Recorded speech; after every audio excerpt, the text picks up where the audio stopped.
Hello, नमस्कार, आदाब। मैं हूं मोहम्मद अहमद काज़मी, लेकर आया हूं आपका पसंदीदा कार्यक्रम आपके रूबरू। मीडिया स्टार वर्ल्ड लगातार आपको खबरें, वो खबरें जिन पर आप भरोसा कर सकते हैं, वो पहुंचा रहा है और कुछ जानकार लोगों से मुलाकातें करा रहा है। कोशिश यह है कि आपके पास सही खबरें पहुंचे, सही एनालिसिस पहुंचे। आज बहुत अजीब सा एक वाकया हुआ जिसकी वाकई शायद कोई दुनिया में उम्मीद नहीं कर रहा था, लेकिन झूठे मक्कार लोगों ने फिर वही हरकत की जो अब से पहले 2 बार बातचीत के दौरान ईरान पर हमला किया। आज एक बार फिर एक चोरी छुपे 2-3 जहाजों को गुजारने की कोशिश की गई हॉर्मुज से, और उस पर ईरान ने वार्निंग दी, हमला किया। उसके बाद दोनों तरफ से, अमेरिका और ईरान की तरफ से 80 से ज्यादा ठिकानों पर हमले हुए। ईरान ने जो जवाबी कार्रवाई की है वो कुवैत और बहरीन में की है, जो ऐसा लगता है कि शायद अमेरिका के हमलों से कहीं ज्यादा इफेक्टिव हैं। लेकिन इसके साथ साथ आयतुल्लाह खामेनेई शहीद का जनाजा आज करबला और नजफ से गुजरा, और कल जो ईरान का मुकद्दस शहर है वहां पर उनकी तदफीन होगी, उन्हें दफन किया जाएगा। पूरी दुनिया से आवाजें आ रही हैं कि तारीख में ये पहला जनाजा है जिसमें इतनी बड़ी तादाद में मुख्तलिफ मुल्कों के लोग इकट्ठे हुए हैं। आज हमने आपको एक वीडियो भी दिखाई है जो अमेरिका के साबिक सीआईए एनालिस्ट ने कहा कि दुनिया की तारीख में पिछले 500 सालों में भी ऐसा नहीं हुआ जैसा आयतुल्लाह खामेनेई के जनाजे में देखने को मिला। इन सब हालात पर बात करने के लिए मेरे साथ खास मेहमान हैं फिरोज मीठी बोरवाला साहब, जो मुंबई में रहते हैं। इंडिया फिलिस्तीन फोरम के, सॉलिडरिटी फोरम के जनरल सेक्रेटरी हैं और लगातार अपनी कोशिशें फिलिस्तीन के हक में, एक्सिस ऑफ रेजिस्टेंस के हक में वो अपनी आवाज उठाते हैं। फिरोज मीठी बोरवाला साहब, वेलकम है आपका। मीडिया स्टार वर्ल्ड को आप वक्त दे देते हैं, उसके लिए बहुत बहुत शुक्रिया।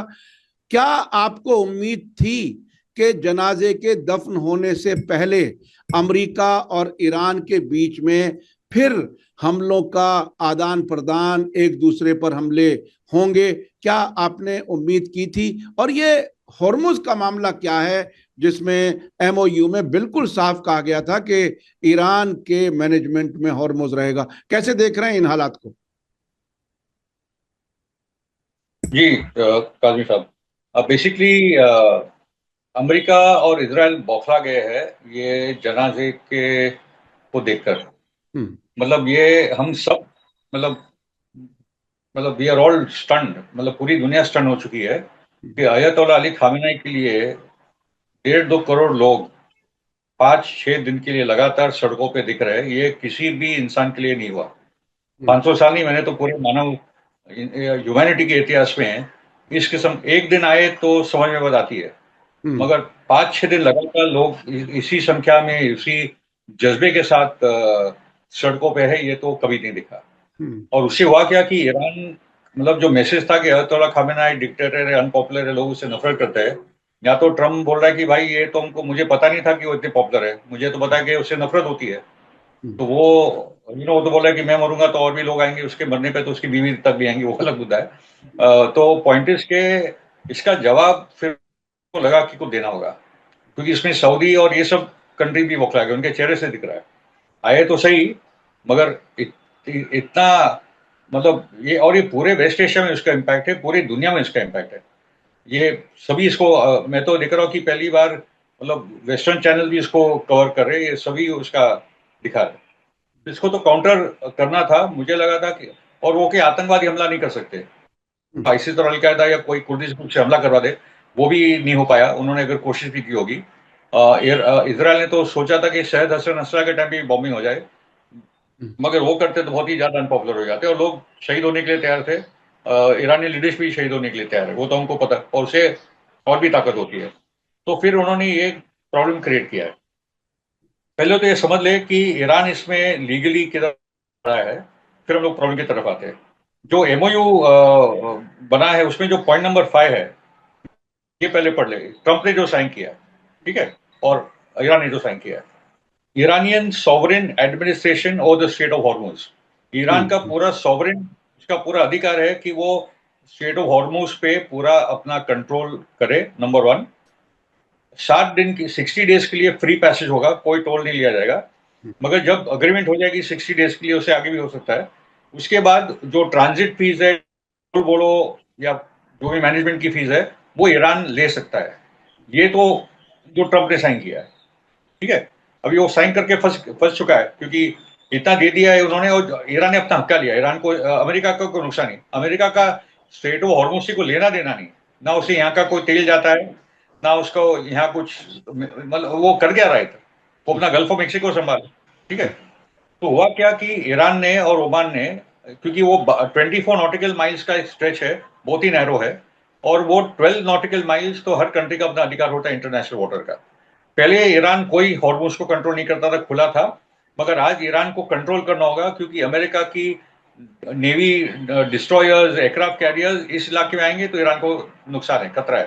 तो ईरान तो भी उनको आसपास में आने नहीं देगा, और वो सही नेशनल सिक्योरिटी का सवाल है। तो ईरान ने क्या किया है कि जो नॉर्दर्न पार्ट है स्ट्रेट ऑफ हॉर्मुज का, लराक आइलैंड वाला इलाका, वो आइलैंड से इनवर्ड बाउंड और आउटवर्ड बाउंड ट्रैफिक को उसने बराबर से बोला कि यहाँ ये रूट है, ये डेजिग्नेटेड ऑफिशियल रूट है ईरान की तरफ से, ठीक है। और अमेरिका ने काउंटर में किया कि जो सदर्न रूट है ओमान कोस्ट वाला, उन्होंने बोला कि आप यहां से जाओ, ये मेरी देखरेख नहीं होगा। तो ईरान को ये बताना था कि अमेरिका का कोई देखरेख का सवाल नहीं आता, हॉर्मुज हमारा है और इधर अमेरिका का चलने वाला। ये बेसिकली अभी ईरान का नेशनल सॉवरेनिटी और नेशनल सिक्योरिटी का सवाल है। तो इन्होंने ईरान को उत्साहित करने के लिए उन्होंने सऊदी और कतर की टैंकर्स भेजी। ईरान ने उनको वार्न किया, ये टैंकर्स रुके नहीं, और उसके बाद ईरान ने ड्रोन से उनको अटैक किया, ये टैंकर्स को। कोई आदमी मरा नहीं है, ओके। अभी वो बहाना लेकर अमेरिका ने ईरान के 80 ठिकानों पे हमला किया, और उसी का ईरान ने जवाब दे दिया कुवैत और बहरीन में, उनको सबक सिखा दिया। अभी ईरान, अगर अमेरिका को और लड़ना है तो लड़ ले, कोई दिक्कत की बात नहीं, ईरान की जनता तो तैयार है। ईरान की जनता ईरान की लीडर से ज्यादा तैयार है, वो देख रहे हैं हम लोग, इतना उत्साह है वहां ईरान में, ओके। तो पॉइंट इज के ये जो भी परिस्थिति है, अमेरिका को तय करना है कि इसको अभी डाउनग्रेड करना है, और 11 तारीख को जो बातचीत चालू होने की बात है वो होगा, वरना देख लेंगे। ईरान पूरी तैयारी में, लंबी लड़ाई के लिए तैयारी में। अच्छा, एक बात बताइए मुझे बोरवाला साहब, अब से पहले भी तकरीबन पिछले 2-3 हफ्तों में अगर ट्रेंड देखें तो जब भी अमेरिका ने या अमेरिका के साथी मुल्कों ने हॉर्मुज से जहाज गुजारने की कोशिश की, उसको ईरान ने रोका, हमला किया, और उसके फौरन बाद फिर जवाबी हमले दोनों तरफ से हुए। तो ये कितनी बार तजर्बा करेगा अमेरिका या इजराइल या उसके चाहने वाले कि ईरान इसको इतनी आसानी से छोड़ देगा? क्या उसने ये सोचा था कि लोग जनाजे में, फ्यूनरल में शामिल हैं, वहां पर बिजी होंगे, तो यहाँ कोई नहीं देख रहा होगा, हम अपना काम कर लें? तो ये क्या है? यानी 2 दिन पहले ट्रंप ने कहा कि हमने 1 हफ्ते का टाइम दिया है ईरान को, फ्यूनरल से वो निपट लें, उसके बाद देखेंगे क्या कुछ होगा।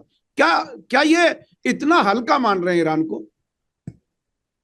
ये मूर्ख लोग है, एक तो ईरान को समझे नहीं। अयतुल्लाह अली खामेनी की हत्या करेंगे, 2 दिन के अंदर तख्ता पलट हो जाएगा, सोचा था क्या, और उससे पावरफुल ईरान हो गया। उससे पता चला कि अयतुल्लाह खामेनी जितना हम लोग को पता नहीं था पॉपुलर है, उससे ज्यादा, बहुत ज्यादा गुना पॉपुलर है। ईरान की यूनिटी और भी स्ट्रांग है। जो सरकार के साथ नहीं थे ईरान की जनता, वो आज सड़क पे है उनके साथ। तो इन्होंने तो, मतलब I think Ayatollah Ali Khamenei ने अपने आप को शहीद होने का तय कर लिया था, इसलिए वो घर पे थे, वो कहीं बंकर में छिपे। तो उनकी शहादत से, जो इमाम हुसैन की करबला में जो शहादत हुई, जिससे पूरा इस्लाम के इतिहास बदल जाता है, वैसे आज ईरान का इतिहास और दुनिया का पूरा इतिहास अयतुल्लाह अली खामेनी के मार्टरडम से बदला है, नंबर 1। और नंबर 2 कि अभी ईरान टोटली हाई अलर्ट पे है, वो सड़कों पे है, मगर ईरान की आर्मी, ताकि वो वहां कोई अलकायदा, आईसिस के हमले ना हो, कहीं अमेरिका और इजराइल आके बॉम्ब ना डाल दे, तो ईरान टोटली हाई अलर्ट पे है, क्योंकि ये लोग कुछ भी कर सकते हैं, ठीक है। तो इन्होंने जब देखा कि इतना उनको पब्लिसिटी मिल रही है, 100 देशों के लोग, बहुत कोशिश की अमेरिका ने कि वहां लोग ना जाए, वहां के कंट्रीज के प्रतिनिधि ना जाए। मार्को रूबियो तो टेलीफोन पे बैठ गए थे कि भाई मत जाओ, तो ऐसे को 13 देश आ नहीं पाए। तो जब उन्होंने देखा कि ये पूरा ईरान के फेवर में जा रहा है, तो उन्होंने ये हॉर्मुज का प्रॉब्लम क्रिएट किया है। कतर और सऊदी का इस्तेमाल करते हुए। सऊदी और कतर भी इसमें शामिल है, वरना उनके टैंकर वहां से नहीं जाते। बिल्कुल ठीक है, बिल्कुल बिल्कुल बिल्कुल जो बिल्कुल। मैप आप वो मैप ये आप दिखा बिल्कुल दीजिएगा जिसमें लोग समझ बिल्कुल, जाएंगे। वो हम मैप दिखा रहे हैं, वो हम मैप दिखा रहे हैं। ये जो कतर और सऊदी अरब उधर जनाजे में भी जाते हैं, उनके साथ हमदर्दी भी दिखाते हैं, और 2 दिन में ही अमेरिका के कहने पर अपने टैंकर भी भेज देते हैं, जिसके बारे में एमओयू पहले से तय है। यानी ना अमेरिका ना ये अरब मुल्क उस एमओयू पर अमल नहीं करना चाहते। फिर ईरान आगे और क्या क्या कर सकता है, क्या लगता है आपको? क्या बातचीत में बैठेगा ईरान? अब ये जो 11 तारीख से फिर बातचीत का एक ड्रामा ही कहा जाएगा कि आप ड्रामा करो और उसके फौरन बाद फिर हमले कर दो, क्या है ये? देखिए, अभी तो बात ऐसी कि पाकिस्तान इस पे क्या रोल प्ले कर रहा है ये देखना है। हम्म, अमेरिका तो एक रूम के साथ इनके साथ बैठता भी नहीं है, ना हम्म, हाथ मिलाता है ना फोटो लेता है। हम्म, तो अभी ईरान तो ये तय करेगा कि भाई मेरे जो फ्रोजन फंड्स है, मेरे जो असेट्स है, और जो सैंक्शंस का प्रॉब्लम है, वो सब हटाएंगे, उसके बाद आगे की बात होगी, वरना भूल जाओ। Number one. Number two, Lebanon का भी बहुत बड़ा सवाल है, यमन का भी बहुत बड़ा सवाल है, पैलेस्टाइन के बहुत बड़े सवाल है। ठीक है ना? बिल्कुल। तो ईरान कोई जल्दबाजी में नहीं है। जब ये सब चीजें पे जो एमओयू में जो कंडीशंस है, उसके बाद न्यूक्लियर टॉक्स की बात होगी। हम्म, तो ये कुछ 60 डेज का प्रोसेस नहीं है, काफी टाइम निकल सकता है, क्योंकि ये बातचीत भी होगी, झगड़ा भी होगा, ये सब होगा। क्योंकि दो लाइन चल रही है अमेरिकन सरकार में, हम्म, एक है ट्रंप और जेडी वैंस की लाइन, और दूसरे ट्रंप और मार्को रूबियो और नेतन्याहू की लाइन। और हम्म, मार्को रूबियो आज नेतन्याहू के साथ मिलकर ये पूरे डील को सैबोटाज करने में लगा है। जेडी वैंस ने तो पूरी लाइन दी थी कि इसराइल को समझ लेना चाहिए कि तुम आइसोलेट हो जाओगे, हमको अपना काम करने दो। ठीक है, और जेडी वैंस और मार्को रूबियो 2028 के लिए दोनों कंटेंडर है कि प्रेसिडेंट कौन बनेगा अगर हम्म, रिपब्लिकन पार्टी सत्ता में आती है। हम्म, तो ये लाइन की भी लड़ाई चल रही है। नेतन्याहू के इलेक्शन का प्रॉब्लम, ट्रंप का मिड टर्म का, ये सब एक साथ प्रॉब्लम चल रहे हैं। ओके, ये सब तो एक साथ आज की जो खबर जब आई कि अमेरिका ने ईरान पर हमला किया, तो साथ साथ इजराइल की तरफ से ताजा लेबनान पर हमले की भी खबर आई है। इसका मतलब दोनों बिल्कुल कोऑर्डिनेटेड चल रहा है। ये तो बाकायदा कई बार महसूस किया जा चुका। लेबनान में क्या हालात लगते हैं वहां? क्या क्या आप क्या देख रहे हैं, क्या होने वाला है? देखिए, लेबनान में जो इसराइल और अमेरिका ने चाल चली थी, क्योंकि ये देखो, ये आप देखो कि ट्रंप ने ईरान के साथ जो एमओयू साइन किया है, इसमें है कि इसराइल को विड्रॉ करना है, तभी जाके ये फाइनल अग्रीमेंट ईरान ने बोला कि हम मैं साइन करूंगा। वह ट्रंप और जो लेबनीज सो कॉल्ड सरकार है नवाब सलाम और राउन की, और इसराइल ने कुछ और ही साइन किया है कि पहले हिजबुल्लाह को हथियार देने पड़ेंगे, अपने हथियार डाल दे, और उसके बाद इसराइल विड्रॉ करेगा कि नहीं करेगा उसका भी पता नहीं। ओके, अग्रीमेंट में ये भी कि जो 4,000 लेबनीज मरे हैं, उस पे लेबनन कोई लीगल कार्रवाई इसराइल के सामने नहीं करेगा, और ये लेबनीज आर्मी निरता करेगी हिजबुल्लाह को। ओके, तो नबी बेरी ने बोला था कि ये कभी भी पार्लियामेंट में पास होगा। तो वालिद जुमला जुमला जो ड्रूज के लीडर है, उन्होंने बोला था कि एकदम अनफेयर डील है। तो ये तो पॉलिटिकली ये डील खत्म हो चुकी है लेबनीज पार्लियामेंट में, ये पास ही नहीं होगा। जो जो क्रिश्चियन मैरोनाइट आर्मी चीफ है, उसने भी इसका खंडन कर दिया है। जोसेफ आउन जो प्रेसिडेंट है अभी, वो भी प्रेशर में बोला मैं तो नेतन्याहू के साथ कमरे में आऊंगा नहीं। ठीक है, उन्होंने क्या सोचा था कि इतनी वीक डील वो साइन करेंगे, और लेबनान के जो रेजिस्टेंस, एक कंट्री जो पूरा रेजिस्टेंस पे लगा है, 40 लाख 45 लाख की आबादी है, और वो लड़ना जानते हैं। उन्होंने इसराइल को हरा भी दिया है, हिजबुल्लाह ने तो हरा ही दिया है। ठीक है, तो ये आउन और नवाब सलाम ने क्या सोच के साइन किया था, तो ये पॉलिटिकली तो ये डील खत्म हो चुकी है, अभी इसका कोई खतरा नहीं। अभी सवाल ये है कि हिजबुल्लाह और जो लड़ाई इसराइल की चल रही है, उसमें हिजबुल्लाह कैसे आगे बढ़ेगा वो देखते हैं, और मैं मानता हूं कि ईरान के सपोर्ट से वो आगे बात बढ़ेगी। अच्छा, इसी साथ साथ जब हमारी आपकी बात हो रही है, अभी अभी एक खबर आई है कि 21 जुलाई को लेबनान के प्रेसिडेंट व्हाइट हाउस जाने वाले हैं, मुलाकात होने वाली है। क्या उन्हें फिर कोई घूस दी जाएगी, रिश्वत दी जाएगी, दबाव डाला जाएगा? क्या कुछ है व्हाइट हाउस में? कौन सा नया सबक सीख के आएंगे वो? 21 जुलाई को जाएंगे, मगर लेके क्या आएंगे? हम्म, ना ये खुद दे सकते हैं। हम्म, जोसेफ बाउन के हाथ में कुछ है ही नहीं देने की। हम्म, तो उसका ख्वाब था, पहले भी आए थी समाचार के वो ट्रंप को मिलने जा रहे हैं, बाद में पता चला वहां कोई असिस्टेंट सेक्रेटरी कोई डिपार्टमेंट का मिलेगा, तो फिर वो कैंसिल हो गई थी। तब ये हम्म, न्यूज जरूर आई होगी नेतन्याहू ने कोशिश की होगी कि ट्रंप के साथ मुलाकात हो जाए, और मगर पॉइंट है कि जोसेफ बाउन बहुत वीक है, उसकी मिलिट्री उसके साथ नहीं है। वहां की मिलिट्री मिलिट्री नहीं है, पुलिस, वो पुलिस का काम करती है, उससे ज्यादा कुछ है नहीं। ठीक है, अमेरिका ने और इसराइल ने इतना ध्यान रखा है कि लेबनीज की मिलिट्री, लेबनान की मिलिट्री के पास ना कोई हवाई जहाज हो, ना कोई ड्रोन्स हो, ना कोई ऐसे एडवांस वेपन्स हो, क्योंकि वो सब चले जाते हैं फिर हिजबुल्लाह के हाथ में। ठीक है, तो किसके बलबूते पे लड़ोगे? सीरिया तैयार नहीं आने के लिए। ठीक है, तो क्या आईसिस और अलकायदा को सीरिया से आप इंपोर्ट करने लाने वाले हो? वो भी करके देख लो। ठीक है, तो तुर्की भी आई थिंक नहीं चाहेगा कि ये सीरिया से आक्रमण हो। अभी एर्दोगान का कुछ बोल नहीं सकते, मगर ये जरा देखना है। तो आई थिंक ये चला भी जाए 21 जुलाई को, मगर उसके हाथ में कुछ है नहीं ट्रंप को देने को, और ट्रंप के कुछ हाथ में है नहीं इसको कुछ देने को। तो it be a photo opportunity. मगर क्या है, नेतन्याहू का पूरा फोकस अभी लेबनान पे है बिल्कुल कि ये बिल्कुल फेल बिल्कुल। होगा तो ये लोग की डील नहीं साइन होगी। और नेतन्याहू दैट इज भी द पॉइंट। वॉशिंगटन जाने वाले हैं, नेतन्याहू भी वॉशिंगटन जाने वाले हैं। वहां वहां भी कोई जी, उनकी भी मीटिंग। अच्छा, ये हारे हुए लोग जब मिलेंगे आपस में, आपको क्या लगता है कि क्या क्या मशवरा करेंगे? ईरान की कौन सी ऐसी ताकत है, यानी ईरान की ताकत को साबित होने के बाद भी, हार होने के बाद भी, ये कौन सा ऐसा तरीका, क्या चीज तय करेंगे आपस में बैठ करके? आपको क्या लगता है वहां क्या होने वाला है उनके ओवल ऑफिस पास में? कुछ है ही, तो बोल रहा हूँ उनके पास कुछ है ही नहीं। उनके हाथ में एक था कि लेबनीज आर्मी का इस्तेमाल करे, लेबनीज आर्मी तैयार नहीं है। हम्म जोलानी को इस्तेमाल करे सीरिया से, वो नहीं आ रहा है। हम्म जोलानी आज फ्रांस से मदद मांग रहा है कि भाई मुझे करो, इसलिए तो ब्लास्ट हुए मैक्रो के वहां। ये हम्म मोसाद और सीआई का काम। ठीक हम्म है, हम्म तो वहां मतलब ये क्या है, नेतन्याहू एक हवा बनाना चाहता है ये सब चीजों को लेकर, कि देखो मैं लेबनान को कंट्रोल करता हूँ। उससे ज्यादा कुछ हवा है नहीं, क्योंकि ये पूरा पार्लियामेंट में ही फेल हो जाएगा, जो मैंने आपको बोला था कि ना हम्म सुन्नी तैयार है ना क्रिश्चियन।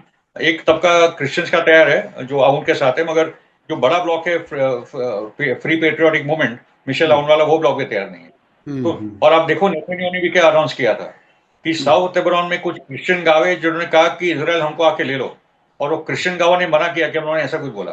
वो क्रिश्चियन मुस्लिम डिवीजन पैदा करना चाहता है। ठीक है, ऐसा तो ही ये ऐसा जितना ही ऐसा ही उन्होंने सीरिया में दुरुज के बारे में कहा था कि दुरुज की yes, तरफ से रिक्वेस्ट किया जा रहा है कि इजराइल आप आकर के हम पर कब्जा कर लो। ये बड़ी अजीब, देखिए, दुश्मन के पास हथियार ना हो और कुछ एजेंट किस्म के लोग भेज दो, उनसे कोई बयान दिलवा दो या मीडिया के जरिए एक हवा बना लो, उससे तो ग्राउंड रियलिटी बदलती नहीं है। अच्छा, अब यमन के बारे में बताइए कि यमन में क्या तैयारी है? वो बाबल मंदब जो है, वो ऐसा लगता है कि किसी भी वक्त बंद हो सकता है। क्या कुछ है, क्या इम्कान है वहां पर? यमन का तो बहुत इंटरेस्टिंग है। देखिए क्या हुआ कि ये जो पूरा जनता जो 2 करोड़ आ चुकी सड़कों पे, उससे हिम्मत बहुत मिली है। और पूरा रेजिस्टेंस एक्सेस आप ठहराने, उनकी कालेबाग से मीटिंग हुई, हाँ जो बहुत हाँ, बड़े लीडर है। ठीक बिल्कुल है, बिल्कुल बिल्कुल। तो हमास, हिजबुल्ला, हशरत शाबी इराक के, कतर, हिजबुल्ला, अंसारुल्लाह, सब साथ में बैठे हैं और आगे की रणनीति पूरी तय हो रही है कि आगे कैसे बढ़ना है। इसलिए आप देखेंगे कि यहाँ से जब उठेंगे तो कुछ बहुत बड़ा, नेतन्याहू तो कुछ नहीं कर पाएगा मगर ये लोग कुछ बहुत बड़ा करने वाले। अभी यमन में क्या हो गया, हम्म बात ऐसी थी कि सना में जब 2014 में अंसारुल्लाह ने टेक ओवर किया, हम्म वो साइलेंट मार्च था, वो लोग आगे थे अपने, वो चलते चलते आगे और वहां की सरकार भाग गई थी, जंग ही नहीं हुई। ओके, मगर उसके पहले से अंसारुल्लाह ने बहुत बलिदान दिए वहां तक पहुंचने के लिए। फिर 2014 से 2022 तक सऊदी ने एक इस्लामिक नेटो बनाया और उन्होंने हमला किया। 34 कंट्रीज का इस्लामिक नेटो। सऊदी ने कभी कोई इस्लामिक नेटो बनाया नहीं पैलेस्टाइन को आजाद करने के लिए, मगर अंसारुल्लाह को खत्म करने के लिए उन्होंने, मगर टिक नहीं पाए। मगर उसमें अमेरिका, फ्रांस, ब्रिटेन, इसराइल सब शामिल थे, बड़ी बड़ी ताकतें शामिल थी। मगर अंसारुल्लाह लड़ा, ईरान का सपोर्ट था ऑफकोर्स, और मगर बेसिकली काम अंसार ने किया। 2022 में पीस अकॉर्ड हुआ और फिर बहुत सारी चीजें तो हुई। उसमें था कि ब्लॉकेज जो है सना पे और जो होडेडा पोर्ट पे, वो सब उठेगा। और $13 बिलियन आज यमन की सरकार के है सऊदी के बैंकों में। यमन का जो तेल बिकता है वो सऊदी के बैंक में जाता है, और बाद में सऊदी को उनको पैसा देना चाहिए, वो दे नहीं रहे। ठीक है, और दूसरा है कि इस बार ईरान के जहाज, महान एयरलाइंस का फ्लाइट आ गया सना में, तो एयर ब्लॉकेट तोड़ डाला। नहीं तो जितनी शिप जाती थी सबको ये लोग ने पकड़ पकड़ कर रोक देते थे। तो अभी ईरान ने पहले तो एयर ब्लॉकेट तोड़ डाला है, अभी नेक्स्ट टाइम तो जो शिप का ब्लॉकेट है वो भी तोड़ डालेगा। नहीं तो अंसारुल्लाह ने बोला है सऊदी को कि रियाद में अटैक होंगे और तुम्हारा जो 2030 का प्लान है, नियोम सिटी, ये वो वगैरह वगैरह, बर्बाद हो जाएगा। एक एक ड्रोन जाएगा, मिसाइल जाएगा रियाद में, तो सऊदी से सब इन्वेस्टर भाग जाएंगे। ठीक है। हम्म तो अंसारुल्लाह ने अभी साउथ यमन में ऑपरेशन चालू किए। हम्म उसके पहले सऊदी और यूएई में जो तनाव था, तो यूएई ने तो अभी निकल गया वो साउथ यमन से। अभी हम्म डायरेक्टली सऊदी बैक फोर्सेस और अंसारुल्लाह के बीच में लड़ाई हो रही है। और वो ये तो अंसारुल्लाह ही हावी होने वाले हैं। हम्म ठीक है, क्योंकि यहाँ सवाल है बाबेल मंदेब और रेड सी का, उसको कंट्रोल कौन करेगा। और अब तक पता था कि अंसारुल्लाह कंट्रोल कर रहा है, मगर अभी इसराइल दूसरे शोर पे आके बैठा है सोमालीलैंड में। तो यूएई और इसराइल बेस बना रहे। सोकोत्रा आइलैंड में इनका बेस है, जो यमन का एक बेस है बाबेल मंदेब के पास ही। और दूसरा यहाँ सोमालीलैंड में बना है। और सोमालिया में आके तुर्की भी बैठा है। जिबूटी में चाइना का बेस है, अमेरिका का बेस है, सबके बेसिस है। तो हम्म अभी बाबेल मंदेब और रेड सी को लेकर जब भी बड़ी लड़ाई आती है तो आमने सामने बहुत कुछ होने वाला है। ओके, हम्म तो और अंसारुल्लाह इसमें हावी होगा, ईरान इसमें हावी होगा, इसमें डाउट का सवाल ही नहीं। तो रेड सी और हॉर्मुज, जहाँ 50% ऑफ दुनिया का ट्रेडिंग ऑयल, गैस, यूरिया, खाने की चीजें वगैरह वगैरह, ये दोनों को ईरान और एक्स ऑफ रेजिस्टेंस कंट्रोल करता है। ये यमन का इंपॉर्टेंस है। और अभी एयर ब्लॉकेट, सी ब्लॉकेट सब ये लोग तोड़ रहे हैं। अभी कोई, ये लोग सऊदी का कोई बकवास अभी ये नहीं सुनने वाले।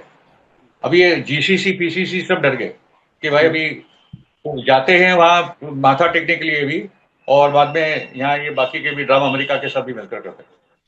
ये तो बहुत ही दिलचस्प रहा। ये सऊदी अरब के डिप्टी फॉरेन मिनिस्टर गए। ये सऊदी जिनके मुतव्वे जो रिलीजियस पुलिस कहते हैं, वो पैगंबर मोहम्मद सल्लल्लाहु अलैहि वसल्लम की कब्र के सामने लोगों को खड़े नहीं होने देते, धक्के दे करके बाहर निकालते हैं। ये डिप्टी जी फॉरेन मिनिस्टर ईरान के आयतुल्लाह खामेनाई के कफन के सामने जाकर के खड़े हुए, और वहां उन्होंने कुरान की आयत भी ऐसी पढ़ के सुनाई कि सबक ले लो, इंसान बन जाओ और मुसलमानों में इत्तेहाद पैदा करो, दुश्मन के साथ ना मिलो। उस किस्म की कुरान की आयत पढ़ी गई। ये जो आपने बताया कि यमन का पैसा सऊदी अरब के पास जाता है, क्या मैं ये समझूं कि वो जो Saudi supported government in exile जिसके अक्सर लोग बैठे रहते हैं रियाज में, उसको यूनाइटेड नेशन ने इसीलिए रिकॉग्नाइज रखा हुआ है कि ताकि वो पैसा सऊदी अरब में या कहीं भी तीसरी जगह जाके रखा जाए? क्या यूनाइटेड नेशन का काम इसराइल और अमेरिका के इंटरेस्ट को ही सर्व करना रह गया? क्या लगता है आपको? नहीं, एकदम बात सही है। गवर्नमेंट का कुछ काम नहीं है। हाँ। उनका कोई मास बिग बचा नहीं, उनको कोई पूछता नहीं। हम्म फिर भी यूनाइटेड नेशन तो उनको रिकग्नाइज किया है। ठीक है ना। हम्म हम्म और अभी यमन का क्या बोलना है कि जो हमारे सरकारी ब्यूरोक्रेट्स है जो काम कर रहे हैं, उनकी पगार हम लोग नहीं दे पा रहे, क्योंकि ये तुम्हारी तिजोरी में हमारा पैसा बंद है। हमारा तेल है जिसका हम्म पैसा तो तुम्हारे तिजोरी में जाता है, तुम्हारे हम्म बैंक में जाता है। तो हम्म अभी ये प्रेशर में भी सऊदी को भी ये मामले पे भी मानना पड़ेगा। यही हाल है इराक का। बिल्कुल कि बिल्कुल। सद्दाम के बाद वो अमेरिकन ट्रेजरी में ही उनका तेल का पैसा जाता था। और भाई हर महीना अमेरिका उनको बिल चुका है, तो भाई तुम्हारा पैसा है, तुम्हारा मांग लो, हर महीना हम देते रहेंगे। इसलिए इराक की सरकार फंसी पड़ी है। जी वेनेजुएला जी के जी। साथ भी यही हो रहा है।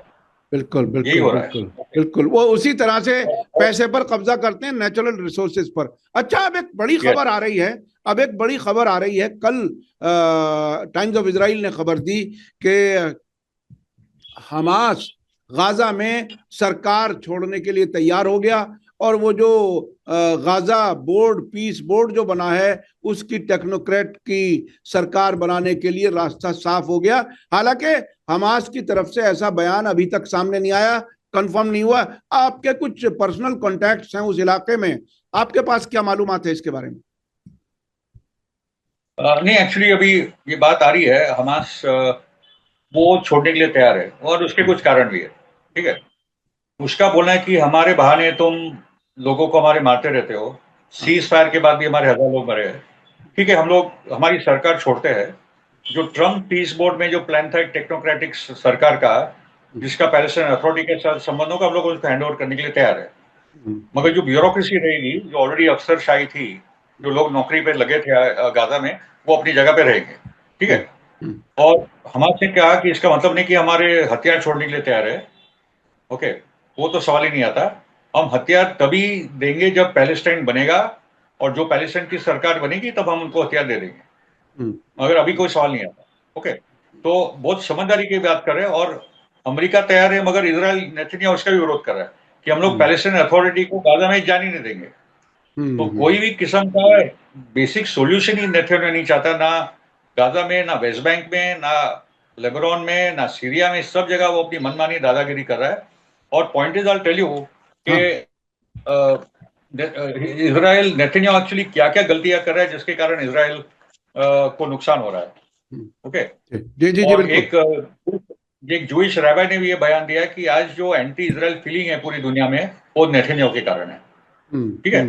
अभी क्या क्या स्ट्रेटेजिक गलतियां की है नेतन्याहू ने, जब तब लग रहा था कि बहुत बड़ी जीत है, जिसके कारण आज हाल इजराइल के खराब है और ईरान को फायदा हुआ है या एक्सिस को फायदा हुआ है।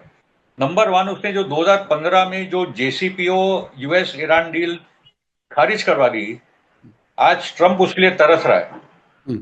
ओके, तरस रहा है। और उसपे इनफैक्ट वो टाइम पे तो यूरेनियम आई थिंक देने की बात थी, ईरान का यूरेनियम रशिया चल रहा था इस बार, और ईरान ने बोला ये यूरेनियम मेरे देश से बाहर जाएगा नहीं, ट्रंप उसके लिए तैयार हो जाए। तो वो ट्रंप ने आकर जो मूर्खता की नेतन्याहू की बातों में आकर, आज वो नेतन्याहू की बहुत बड़ी स्ट्रेटेजी गलती थी। दूसरा था कि ये जो गाजा वॉर नेतन्याहू की अपनी जान बचाने के लिए, ताकि वो जेल में ना जाए, आज वो गाजा जेनोसाइड जो उसने किया, और गाजा में जो उठा हुआ 7 अक्टूबर को लेकर, आज पूरे दुनिया में इजराइल सबसे नफरत वाला देश है, आइसोलेटेड है। और आज पूरा रेजिस्टेंस वो इलाके में खड़ा हो गया। पूरी दुनिया आज हमास के साथ है, हिजबुल्लाह के साथ है, इजराइल के साथ कोई नहीं, चंद मुल्कों को छोड़ो तो। ठीक है। तीसरी बात है कि जो अयतुल्लाह अली खमेनाई का असैसिनेशन उन्होंने करवा दिया, उससे तो ऐसा बड़ा माहौल ईरान में और पूरी दुनिया में बन गया है। ईरान पहले ज्यादा यूनाइटेड, ईरान पहले से ज्यादा स्ट्रांग। हमको भी अंदाजा नहीं था कि ईरान की इतनी बड़ी मिलिट्री और मिसाइल ताकत है। वो 4 दिन में समझ में आ गया, जब उन्होंने 8 देशों में 19-23 मिलिट्री अड्डों पर अटैक करके दुनिया को बता दिया। सब लोग चौंके थे। ट्रंप बोला हमको पता नहीं था वो सभी जगह पे अटैक करने वाला है। ओके। तो ये तीसरी उसकी एक बहुत बड़ी गलती हुई। लेबनान में उसने जो हिजबुल्लाह के सामने जो लगातार जंग लड़ रहा है, वो इजरायली आर्मी ओवरस्ट्रेच हो रही है। और हिजबुल्लाह की टेक्निक ही वो है कि भाई तुम अंदर आ जाओ, फिर हम तुमको मारते रहेंगे। ठीक है। तो पॉइंट इज के तुम गाजा में ओवरस्ट्रेच हो, तुम हमास को हरा नहीं पाए। हमास अभी भी इतना ही मजबूत है। ठीक है। उसके हथियार उसके पास है। हिजबुल्लाह को तुम हरा नहीं पा रहे हो। हिजबुल्लाह इतना ही पहले से ज्यादा मजबूत है, मैं तो मानता हूँ। ठीक है। तुम वहां भी ओवरस्ट्रेच हो रहे हो। और अभी ये जो तुमने ईरान के साथ कर दिया, उसमें तो तुम क्लियर कट हारे। ये तो इजरायली मीडिया लगातार बोल रही है। ओके। ये सब इसके नेतन्याहू के कारण इजराइल को ये सब नुकसान हो रहा है। उसके साथ अमेरिका में जो एंटी इजराइल सेंटिमेंट है, हम सोच ही नहीं सकते। इस बार 4 जुलाई को मैंने 6 ऐसे अमेरिकन मिलिट्री वेटरन्स को देखा जिन्होंने इजराइल का झंडा जलाया। ये कभी मैंने देखा नहीं है। ये बहुत बड़ी तब्दीली है। ये बहुत बहुत बड़ी तब्दीली है कि अमेरिका में इजराइल का झंडा जलाया जाए। ये बहुत बड़ी तब्दीली है। अरे साहब, इजराइल का नाम लेते ही, हॉलोकॉस्ट का नाम लेते ही एंटी सेमिटिज्म कानून लग जाता था लोगों में। मीडिया उसको जो है वो निपटा देता था, कोई भी अगर उस किस्म की बात करता था। अब वहां इजराइल के झंडों को जलाने का मकसद यह है कि आने वाले इलेक्शंस में, जैसा कि टकर कार्लसन बार बार कह रहे हैं और कई लोग कह रहे हैं कि अब के बाद कोई प्रो इजराइल प्रेसिडेंट नहीं आ सकता वॉशिंगटन में, व्हाइट हाउस में। तो यह इतनी बड़ी आपने कई चीजें बताई, पूरा एक सिनेरियो बताया। यमन, लेबनान, ईरान, आयतुल्लाह खामेनाई का जनाजा, ये सारे वाकयात को अगर मिलाकर के देखें तो आप थोड़ा सा इसको इलेबोरेट करके, मैं थोड़ा सा टाइम इसीलिए दे रहा हूं कि थोड़ा सा लोगों को और आसानी से एक दूसरे से कनेक्ट करके चीजें समझ में आए कि इजराइल जिसके बारे में आप कह रहे हैं कि 2028 में जरूर खत्म हो जाएगा, कई बार आप कह चुके, आपने कुछ बातें और कही हैं, मैं लोगों को याद दिला दूं। अब से पहले फिरोज मिठी बोरवाला ये कह चुके हैं कि 2028 तक इजराइल खत्म हो जाएगा। ये भी कह चुके हैं कि अब अमेरिका में मोसाद और इजराइल कोई बड़ा आतंकी हमला कर सकते हैं, 9/11 जैसा हो सकता है, ट्रंप पर हमला हो जाए। और अब तो आयतुल्लाह खामेनाई के जनाजे में बहुत से लोगों ने वी विल किल ट्रंप, तो उसके बहाने से वहां हमला हो और ईरान पर डाल दिया जाए। क्या उस किस्म की बातें अब तक कहते रहे? अब क्या असेसमेंट है आपका? हमारे पास 5-6 मिनट है, बहुत तफसील से जरा बता सकते हैं आप। नहीं नहीं, आपकी बात एकदम सही है कि नेथन्याहू वापस अमेरिका गया है। हम्म, जब भी वो अमेरिका जाता है ट्रम्प के लिए तो कुछ साजिश हो जाती है। ठीक है। हम्म, हम्म, वो साजिशों का कारण ही ट्रम्प को उससे फंसा के ईरान में हमला करवा दिया। अभी जहां नेथन्याहू फंसा है लेबनान में, नेथन्याहू फंसा है गाजा में, सीरिया में, ईरान में, सब जगह फंसा है, तो निकले कैसे? और उसके साथ ट्रम्प भी फंसा है। हम्म, मिड टर्म का दिख रहा है कि ट्रम्प बुरी तरह से हारेगा। अभी ये दोनों को निकालने के लिए कोई, और लॉरा लूमर जो मोसाद की एजेंट है, जो ट्रम्प को डायरेक्टली फोन पे बात करती है, लॉरा लूमर ने तो बोला है कि कोई बड़ा इस्लामिक आतंकवाद हमला होने वाला है। हम्म, ओके। हम्म, और एक इजरायली थिंक टैंक वाला बंदा है इसराइल में, उसने तो बोला है कि एक आध 9/11 और पर्ल हार्बर की जरूरत है ताकि अमेरिका को याद हो कि उनके दोस्त और शत्रु कौन है। ओके। हम्म, हम्म, तो मतलब सितंबर में, क्योंकि अक्टूबर में चुनाव है नेतन्याहू के, तो सितंबर में ये वापस जो 9/11 सितंबर में हुआ था, 11 सितंबर को, या वापस नेतन्याहू कुछ सितंबर में ऐसा कुछ करे, क्योंकि अभी तो आधार भी मिल गया, क्योंकि ईरान के लोग चिल्ला रहे भाई ट्रम्प को मारो, क्योंकि ट्रम्प हम्म, ने आयतोल्लाह अली खामेनी को मारा था, तो वो बात अभी आम लोग वहां बोल रहे हैं। ठीक है। हम्म, मगर ईरान को मारना होता तो अभी तक ट्रम्प को मारते, मगर उनको पता है कि ट्रम्प वहां रहेगा तो अमेरिका और भी वीक होगा। हम्म, ओके। जैसे नेतन्याहू एक कट्टर यहूदी के कारण आज इसराइल इतना वीक होते जा रहा है। ठीक है। तो वैसे ही ट्रम्प के कारण जो अमेरिका को जगह जगह पे, क्योंकि अभी जो ट्रम्प जाके बैठा है नेटो की मीटिंग में, अंकारा में, टर्की में, वापस वो ग्रीनलैंड की बात कर रहा है, वापस वो यूरोप को धमकी दे रहा है, हम्म, और वो बोल रहे कि तुम हमारे साथ ईरान के इसमें आए नहीं।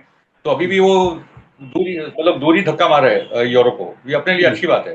हम्म, हम्म, ये खतरा जरूर है, और 2028 का इसलिए बोल रहा हूँ क्योंकि जो जो डिवाइडिंग दो पहले किंगडम रहे वो 80 साल पार नहीं हुए, तो 2020 में इजरायली मीडिया में बात आ रही थी कि 1940 टू 2028 हम लोग 28 को पार करेंगे कि नहीं। मगर बिल्कुल अभी मैं बिल्कुल। देख रहा हूँ कि इतना बुरा हाल वो कब तक खुद कर रहे हैं कि कुछ तो बड़ा होगा जिसमें, और 2023 में इसकी शुरुआत होगी। हम्म। ओके। तो और अब तो उसमें आई थिंक चांस। अब तो इसराइल में अदालत के और सरकार के बीच में टकराव की हालत हो गई। 5 फॉर्मर चीफ जस्टिस ने कहा है कि अगर सरकार अदालत के फैसले को नहीं मानती तो यहां एनआरकी होगी, एनआरकी, सिविल वार होने के चांस हैं। वहां अंदर भी बड़ा टकराव है अदालत के और सरकार के बीच में। तो ये सब मिल करके नतीजा क्या वही आ रहा है जो आप उम्मीद कर रहे हैं? जी, देखिए, नंबर वन है कि इसराइल का सबसे जो बड़ा सपोर्ट बेस था अमेरिका, वो ही अभी बहुत बड़ा टर्निंग आ रहा हुआ है। ये हम्म, बहुत अच्छी बात है। हम्म, ईरान के लिए जो जितना सपोर्ट है वेस्ट एशिया में, और जो उसके साथ नहीं थे वो भी डर के चुपचाप बैठ रहे हैं, तो वो दूसरी साइड पे ईरान एक बहुत बड़ी ताकत बनकर उभर रहा है। इसराइल डाउन जा रहा है, ईरान अप जा रहा है, हम्म, एक्सिस ऑफ रेजिस्टेंस पूरा ऊपर जा रहा है। हम्म, और लेबनान की जनता, ईरान की जनता, यमन की जनता, इंक्लूडिंग फिलिस्तीन की जनता, ये सब एकदम रेजिस्टेंस में उनको और भी हौसला मिलते जा रहा है। और आखिरी बात इतना ही बोल दूं कि अभी जो पूरी परिस्थिति है उसमें we need to be thankful to the people of Iran, क्योंकि हम्म, उनकी ताकत से उन्होंने जो पूरा जो हौसला बता दिया है पूरी दुनिया में। और हम्म, फिलिस्तीन का मतलब आज भी गाजा की जनता वहां है, आज हम्म, भी बॉम्बिंग हो रहा है। ओके। वो टेंट में, मतलब जो कच्चे टेंट में रहते हैं वहां भी ये बॉम्ब डाल रहा है। ओके। बिल्कुल बिल्कुल साउथ बिल्कुल लेबनान पे भी घरों पे बॉम्बिंग हो रही है, मगर वो लोग खड़े हैं। ओके। और उसके सामने इनको ये जवाब नहीं दे पा रहे।